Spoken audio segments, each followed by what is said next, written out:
Welcome to the video, These Are the Generations. In this lecture, we will be looking at the structure of Genesis around the theme of generations, descendants, history. The word that repeats a number of times in the book of Genesis serves to focus us on the main themes, on the main people, and to direct our attention to them. It structures the book in what is mostly a narrowing down and a focusing increasingly on the family of Abraham, then Isaac, and then Jacob. The word that is used is toledot, generations, descendants, history being the meaning here. In Genesis 2:4, the second creation account uses this formula. These are the generations of the heavens and the earth when they were created. This is a fairly broad topic, and it lends weight to the idea that Genesis 1 serves as a prologue, serves as an introduction to the whole of the book, and that Genesis 2:4 is perhaps a more detailed, focused account than Genesis 1. It's narrowing down to, in particular, the creation of the man and the woman.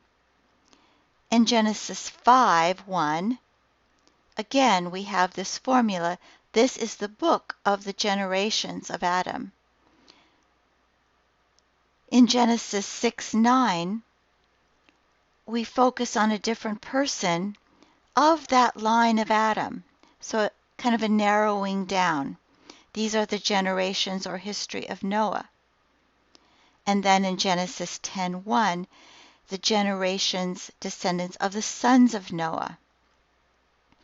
Again, we are focusing sequentially on what will be the main thrust of the book. In 10:32, there's another mention of these descendants and families of the sons of Noah. According to their genealogies in their nations, this is the so-called Table of Nations. So for a while, we are again broadening out to a large overview. But then, almost immediately, we focus back in on one group of that larger group, and these are the descendants of Shem. In Genesis 11:27, we focus on the descendants of one of the descendants of Shem, that is Terah, who is the father of Abram. And much of the text from then on has to do with sort of the story of Abram/Abraham.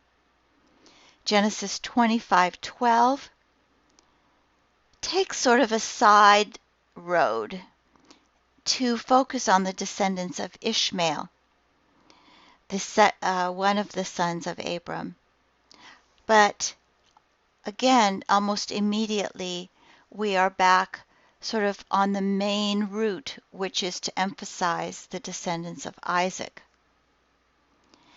In Genesis 36, we have a focus on Esau, the twin brother of Jacob. Again, this is kind of a side road. It first talks about the descendants, the direct descendants, the sons of Esau, but then the further descendants of Esau, sons, grandsons, etc., etc. And then finally in Genesis 32:7-2, these are the generations, history, or account of Jacob. And from then on, the focus is on the families of Jacob.